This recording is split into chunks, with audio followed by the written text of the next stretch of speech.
Sunny crime ન્યૂઝમાં આપનું સ્વાગત છે। વડોદરા શહેરમાં ગુજરાત સ્થાપના દિવસે આપનો ધરણા કાર્યક્રમ। વડોદરા શહેરમાં આમ આદમી પાર્ટી આવતીકાલે 1 મે ગુજરાત સ્થાપના દિને ગુજરાતભરમાં એક દિવસના માટે ઉપવાસ કાર્યક્રમ રાખશે। ગુજરાતની સુખ સમૃદ્ધિ સુરક્ષા માટે આ કાર્યક્રમ રાખવામાં આવ્યો છે। સવારે 9 વાગ્યાથી સાંજે 6 વાગ્યા સુધી ઉપવાસ કાર્યક્રમ બાદ તમામ કાર્યકરોએ ભેગા થઈ સંકલ્પ લેશે। આ અંગે આમ આદમી પાર્ટીના વડોદરા શહેર અધ્યક્ષ અશોક ઓઝાએ જણાવ્યું હતું કે ગુજરાતમાં જે મહિલાઓ પર અત્યાચાર થઈ રહ્યા છે, બળાત્કાર થઈ રહ્યા છે, રેપ કાંડ થઈ રહ્યા છે અને તેની પર કોઈ પણ જાતના પગલાં ભરવામાં આવતા નથી। આજે ખેડૂતો પાયમાલ થઈ ગયા છે અને ભારતીય જનતા પાર્ટીના નેતાઓ કોઈનું સાંભળતા નથી। આપ સૌનું સ્વાગત છે।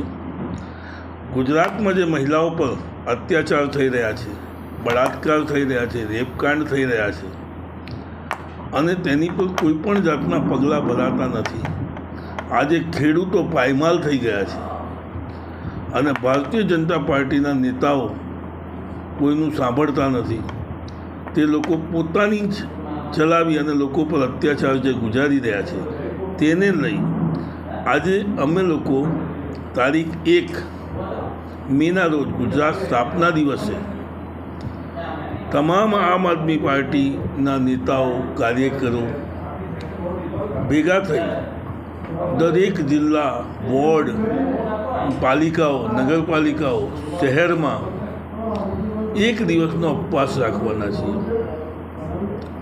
કારણ કે ભારતીય જનતા પાર્ટીનો જે અત્યાચાર થઈ રહ્યો છે અને એક તરફી જે હુમલો કરી રહી છે ભારતીય જનતા પાર્ટી પબ્લિક પર, તેનાથી ત્રાહિમામ પામી અને તેના ભૂલને સ્વીકારી કે અમે બી આ ભૂલ કરી રહ્યા છીએ કે અમે કશું કરી નથી શકતા, તે જોઈ એક દિવસનો ઉપવાસ રાખવા જઈ રહ્યા છીએ।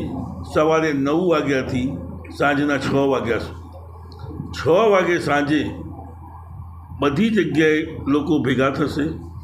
અમારો આ પ્રોગ્રામ ગુજરાતમાં મોટી સંખ્યા સાથે એકત્રિત થઈ લગભગ 500 જગ્યા પર છે અને તમામ કાર્યકરો, લાખોની સંખ્યામાં કાર્યકરો પોતપોતાના ઘરે પણ ઉપવાસ કરશે અને સાંજે 6 વાગે એકત્રિત થઈ બધા એક એવો સંકલ્પ લેશે કે અમે એકતા સંકલ્પ